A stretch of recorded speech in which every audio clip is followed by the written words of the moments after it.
اس دور کو کسی کردار میں امت دینا تھا اور ایک ایسا مسیحا دینا تھا، ایک ایسا مجدد دینا تھا جو اپنی سوچ میں معتدل ہو، اپنے ارادے میں قوی ہو، اپنے جوش میں پہاڑ ہو، اپنی سوچ میں اقبال ہو، اپنے کردار میں غزالی زماں ہو، اور اپنے عقیدے میں ابو الحسن اشعری بھی ہو، امام غزالی بھی ہو، سیوطی بھی ہو، پھر ہیثمی بھی ہو، طبری بھی ہو، طبرانی بھی ہو، قرطبی بھی ہو، قبطی بھی ہو، اور جو قدم رکھے وہاں کی کایا بدلتی چلی جائے۔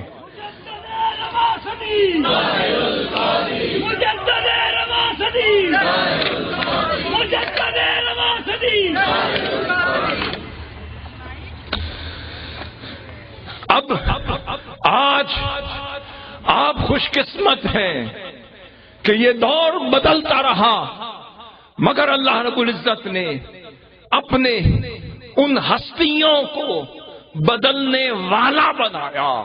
زمانے بدلتے ہیں مگر صاحب زمانہ بدلتا نہیں، مگر زمانے کو بدل دیتا ہے۔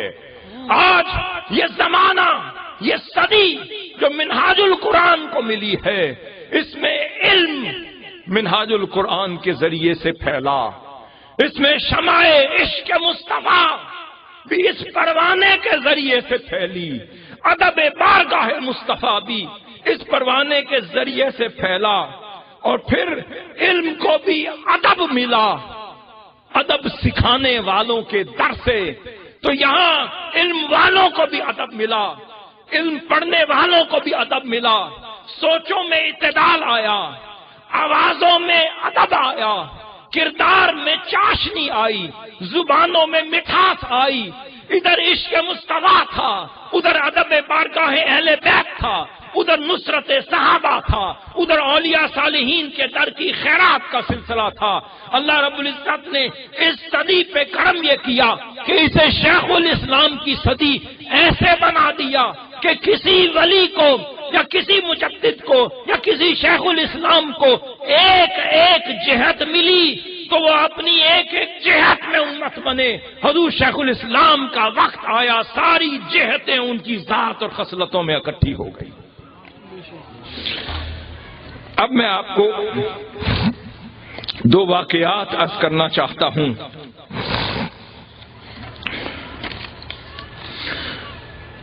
میں شام میں تھا اور شام میں پڑھتا تھا، اور وہاں کے فقہ حنفی کے بہت بڑے شیخ اسد صاغر جی، جو بہت بڑا نام تھا فقہ حنفی کا، وہ میرے شیخ بھی تھے، اور بڑی بڑی جو شریعت کی کتابیں تھی وہ بھی پڑھاتے تھے، فقہ کی کتابیں پڑھاتے تھے، حدیث کی کتابیں، بہت بڑا نام تھا، اور ان کو وہ مفتی تھے، وہ فقہ حنفی کے بہت بڑا نام اور اتھارٹی تھے۔ ہماری میلاد کانفرنس کا وقت آیا، میں نے ان کو دعوت دی، اور شام میں ان کا طوطی بولتا تھا، ان کا نام تھا، وہ میری دعوت پر لاہور تشریف لے آئے۔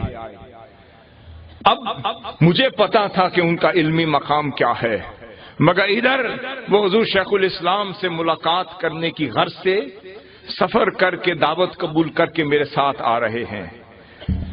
پہلی نشست ہو رہی ہے، میں سوچ رہا ہوں کہ یہ فقہ حنفی کے امام ہیں جو شام کی سرزمین سے آئے ہیں، اور حضور شیخ الاسلام سے جب ذکر کریں گے، ڈسکشن ہوگی، پھر آپس میں تبادلہ خیال ہوگا، تبادلہ علم ہوگا، لمبی نشست ہوگی۔ میں ذہن میں یہ ارادہ لے کر آیا تھا۔ اب وہ آ کر شیخ الاسلام کے سامنے بیٹھ گئے، امام کے بہت بڑے شام کے شیخ ہیں۔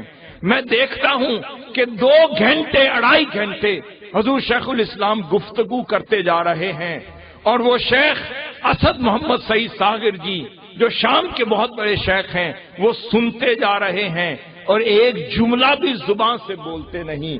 پھر یہاں تک کہ جب نشست ختم ہوئی تو کہنے لگے، شیخ میں چاہتا ہوں کہ آپ مجھے اپنا مرید کر لیں اور اپنی اجازت دے دیں۔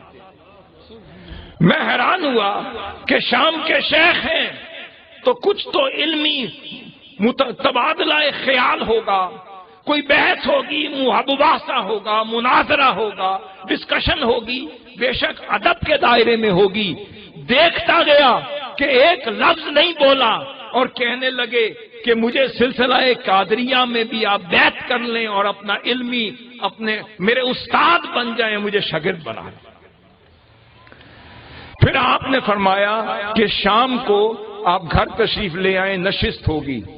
اب شام کو وہ تشریف لے آئے تو حضور شیخ الاسلام نے اپنی کتابیں، اپنی 500 کتابیں ان کے سامنے رکھیں اور ڈسکشن ہوتی رہی۔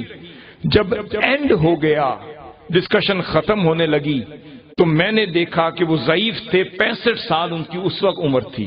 یہ میں واقعہ بتا رہا ہوں 2003-4 کا، 2003 اور 4 کا واقعہ ہے، اور وہ دیکھا کہ وہ ضعیف ہیں، 65 سال ان کی عمر ہے۔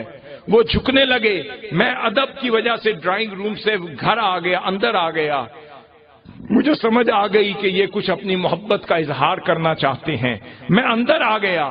اتنے میں تھوڑی دیر ہوئی تو حضور شیخ الاسلام اندر آئے، ان کا چہرہ سرخ تھا۔ مجھے فرماتے ہیں بیٹے آپ کے شیخ نے مجھے گناہگار کر دیا۔ میں حیران ہوا، میں واپس ان کے پاس گیا۔ میں نے کہا شیخ کیا ہوا؟ وہ کہتے ہیں کچھ نہیں، آپ کو پتہ نہیں کہ یہ شیخ الاسلام کون ہے؟ آپ کو پتہ نہیں کہ شیخ الاسلام کون ہے؟ میں نے پوچھا آپ بتا دیں کہ کون ہے۔ فرماتے ہیں آج سے 50 سال پہلے کی بات ہے کہ مجھے شام کی ایک بہت بڑی ہستی شیخ حسن حبن نقے ملے تھے۔ جب ان کا چہرہ میں نے دیکھا تھا، میری عمر 16 سال تھی، دیکھتے ہی میرے دل نے گواہی دی اور کہا اے ساغر، یہ وہ ہستی تجھے ملی ہے، تجھ پر فرض ہے کہ اس کے قدم چوم لو۔ میں نے اس وقت جھک کر حسن حبن نقے شیخ کا میں نے قدم چوم لیے، جھک گیا۔ اس کے بعد کہتے ہیں شیخ حسن 50 سال گزر گئے، مجھے اس جیسی کوئی ہستی 50 سال میں نہیں ملی۔ میں حرمین بھی گیا، قدس بھی گیا، شام بھی گیا، عراق بھی گیا، بغداد بھی گیا، میں ہر جگہ پھرتا رہا، مجھے میرے شیخ جیسا کوئی نہیں ملا۔ مگر آج میں تو آپ کا بابا جان سمجھ کر آیا تھا، مجھے کیا پتا تھا کہ کتنی بڑی ہستی آپ کے گھر میں رہتی ہے۔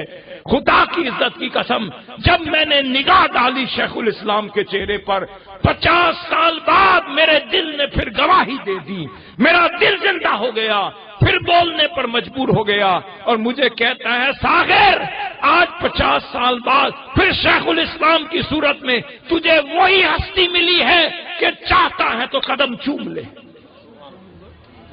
وہ کہتے ہیں پھر میں رک نہ سکا، مجھے تو وہ نعمت 50 سال بعد مل رہی تھی۔ پھر کہتے ہیں میں نے بھی زور لگایا، انہوں نے بھی زور لگایا، میں چومنا چاہتا تھا، وہ روکنا چاہتے تھے، وہ روکتے رہے، میں چومتا رہا، اپنا کام کر لیا۔ مگر سمجھ لو یہ اتنا سا واجب ادا کیا ہے، ابھی شیخ الاسلام کا بڑا فرض کافی باقی ہے۔ حاضر محترم، بات یہ ہے کہ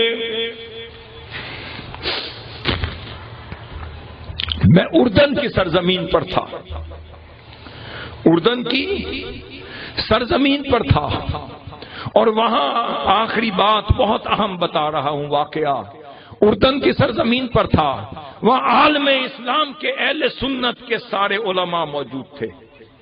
جتنا بڑا نام عالم اسلام کا اہل سنت کا ہے وہ اردن میں موجود تھا، اور وہاں بہت بڑی کانفرنس تھی جو اردن کے بادشاہ نے منعقد کی تھی، شاہ عبداللہ نے، اور وہاں اس نشست کا کی جو مین خطاب تھا وہ حضور شیخ الاسلام کا تھا۔ کیا عرب، کیا عجم، کیا ایران، کیا ازہر، کیا مصر، کیا بغداد، کیا عراق، کیا اردن، کیا القدس کے امام سے لے کر بڑے بڑے علماء آئمہ شرق سے غرب تک جمع ہو گئے۔ حضور شیخ الاسلام نے سنت کی حجیت پر خطاب کیا، سنت کے مقام اور مرتبے، حضور صلی اللہ علیہ وسلم کی سنت کے مقام اور مرتبے پر علمی خطاب کیا۔ کوئی 40-45 منٹ کا خطاب تھا جو آپ کا ہوا. اس خطاب کے نتیجے میں کچھ بد عقیدہ لوگ بھی اس مجلس میں بیٹھے تھے جو میں بتانے لگا ہوں. کچھ بد عقیدہ لوگ بھی اس مجلس میں بیٹھے تھے. وہ لوگ جو حضور کی سنت کو گھٹانے والے اور اس کی تنقید کرنے والے بھی اس مجلس میں بیٹھے تھے. میں خود بھی الحمدللہ اسی مجلس میں تھا. آپ کا خطاب ختم ہوا اور پھر آپ نماز مغرب کے لیے تیزی سے روانہ ہونے لگے تو کچھ لوگوں نے سوال جواب شروع کر دیے اور پہلا سوال کیا کہ شیخ آپ نے تو سنت کو تو قرآن کے ساتھ ملا دیا, آپ نے تو حضور کی حدیث کو توحید کے ساتھ ملا دیا, یہ شرک کر دیا. یہ جواب سن کر حضور شیخ الاسلام اپنی جگہ پہ رک گئے. جو میں آپ کو بات بتانے لگا ہوں, اگر شیخ الاسلام نہ ہوتے تو کیا ہوتا, میں یہ بتانے لگا ہوں. اب لوگوں نے تانا دیا تھا حضور کی حدیث کی حجیت پر, لوگوں نے تانا دیا تھا حضور کی سنت کی حجیت پر, تانا دیا تھا کہ آپ نے سنت کو قرآن کے برابر کر دیا, آپ نے حدیث کو حجیت حدیث کو قرآن کے برابر کر دیا, آپ نے شرک کر دیا. یہ سن کر جواب تو دینا چاہیے تھا عالم اسلام کی اہل سنت کی شخصیات کو, مگر میں آپ کو گواہ ہوں اس مجلس کا, سب کے سر جھکے ہوئے تھے, سب کے سر سمجھ لیں نا جھک گئے تھے. جواب دینے کی کسی کو جرت نہیں تھی. پھر حضور شیخ الاسلام کی طرف میں نے دیکھا, میں دوسری سائڈ پہ بیٹھا تھا. آپ نے اسی وقت اپنا رخ پھیرا اور جا کے کرسی پر بیٹھ گئے. فرماتے ہیں پوچھو جو سوال کرتے ہو ابھی پوچھو, میرے پیٹھ پیچھے کیوں کرتے ہو. پھر آپ نے 35 منٹ